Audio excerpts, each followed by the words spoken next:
बिस्मिल्लाहिर्रहमानिर्रहीम। अस्सलाम वालेकुम। आप देख रहे हैं यूट्यूब चैनल बुराक टीवी नासिर ख़ान के साथ। आज का टॉपिक परदेस। नौजवान जो घोड़े की तरह जवानी जो इंसान की होती है ना, वो घोड़े की तरह छलांगे मारती है। फिर जब ये इंसान वहाँ से परदेस के लिए चलता है, बहुत सारी ख्वाहिशें लेके चलते हैं।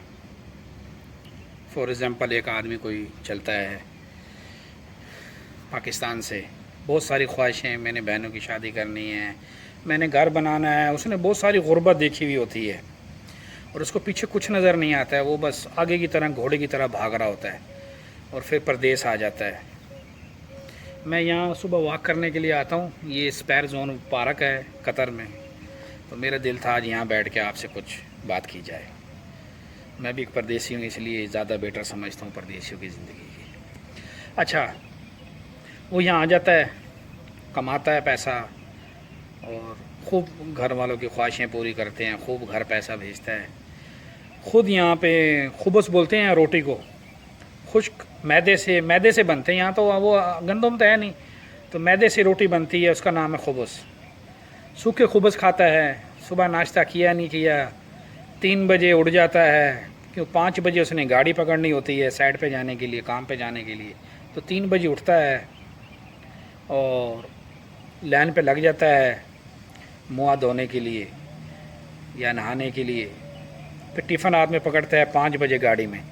सारा दिन काम करता है। शाम को गाड़ी 6 बजे कहीं आ गई, 7 बजे आ गई, 5 बजे आ गई, तो बैठ के अपने घर चला जाता है, रूम पे खाना खूना बनाता है, थोड़ी सी घर बात करता है और फिर बिस्तर पे गिर जाता है। ये रोज़ाना की ज़िंदगी एक इंसान की यहाँ पे परदेस में।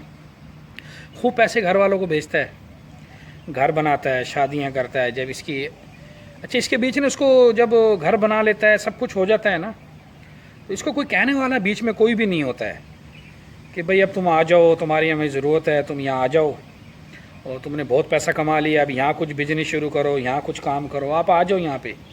नहीं, उसे कहते हैं यहाँ के क्या करोगे, यहाँ कुछ नहीं है, बस वहाँ ठीक हो। भाई परदेस में वो ठीक है, यहाँ पे अपने बच्चों के साथ, अपने घर वालों के साथ रहे, वो ठीक नहीं है।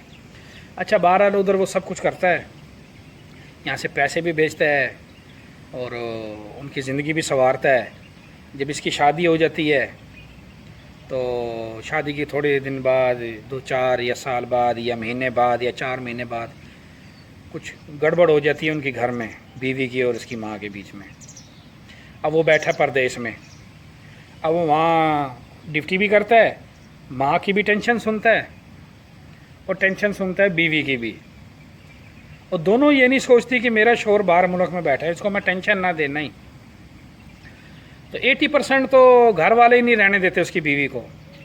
मेरा कहना ये है कि जिस औरत का शोहर बाहर मुल्क में हो ना, तो उसकी ताकत पीछे कुछ नहीं होती है, उसको कुछ नहीं होता, उस पर सारे डाढ़े होते हैं।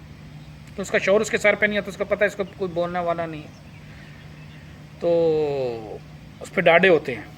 उसको भी, उसके माँ बाप को भी पता होता है ये तो बाहर मुल्क में बैठा है, ये क्या करेगा अभी यहाँ आके या कुछ क्या। उसकी बीवी को कहते हैं चल अपने घर जा, ये वो ड्रामेगिरियाँ बहुत होती हैं। अक्सर लोगों की यही कहानी है।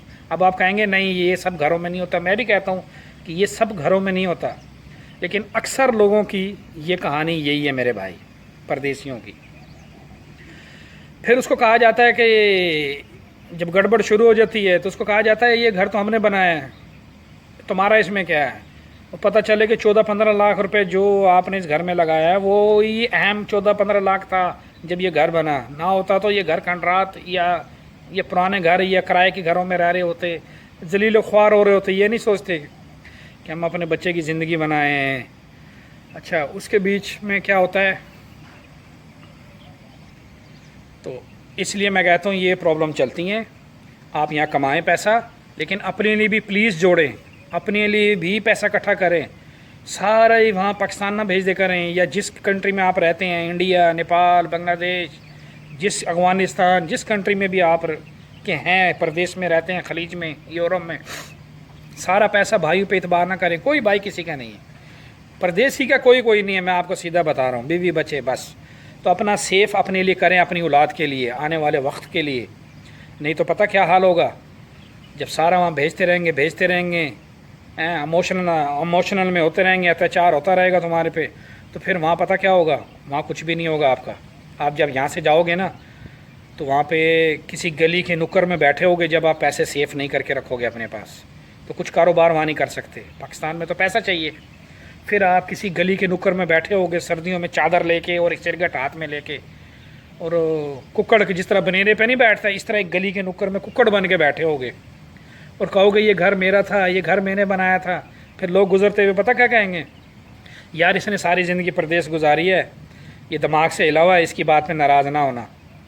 तो फिर बड़ी दिल पे बहुत चोट लगती है, बहुत चोट लगती है इस टाइम, कि तुमने जिनके लिए परदेश गुजारा ना, वही तुम्हें अरसा जब वफ़ा नहीं करते ना, वही तुम्हारे पे जब नहीं करते।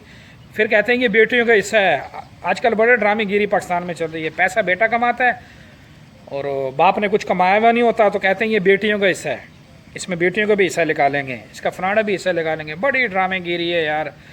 मैं इसलिए कह रहा हूँ परदेसियों, संभाल लो अपने आप को।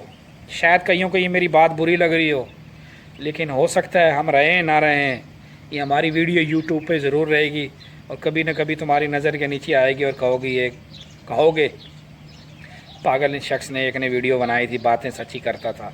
ये हकीकत मैं आपको कह रहा हूँ, हकीकत की ज़िंदगी में ऐसा ही होता है। तो अपने लिए पैसा सेव कर ले करें, मेरा भी ख्याल रखें, अपना भी ख्याल रखें, इस यूट्यूब चैनल का भी ख्याल रखें। इंशाल्लाह परदेसी की ज़िंदगी पे मैं और वीडियो बनाऊँगा बहुत सारी।